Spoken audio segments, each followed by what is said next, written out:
আমার সব রান্না বান্না তাড়াতাড়ি কমপ্লিট করে নিয়েছি, কারণ তোমাদের সাথে একটা নতুন রেসিপি শেয়ার করব বলে। আর সেটা আমার দিদি বানাবে। চলো তোমাদের সাথে দেখায়। কাল মার্কেট থেকে কিছু আম নিয়ে এসেছিলাম, এটার আম পাঁপড় বানাবে।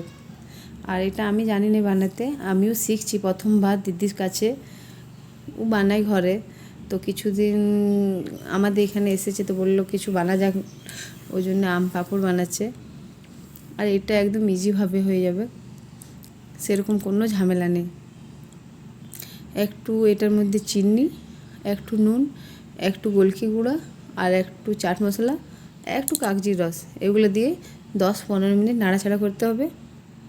ঠিক হয়ে যাবে যখন, তখন একটা থালের মধ্যে একটু তেল বুলিয়ে ওটাতে নামিয়ে দিতে হবে, ওটা রোদে দিতে হবে। তারপর আমট বা আম পাঁপড় যেটাই বলো, রেডি হয়ে যাবে।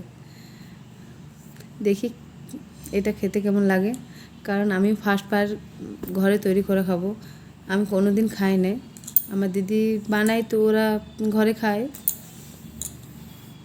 তোমাদের যদি রেসিপিটা ভালো লাগে তোমরাও ঘরে ট্রাই করতে পারো সবাই। আমার তো দেখে ভালোই লাগছে, এবার টেস্ট কীরকম হয় দেখা যাক।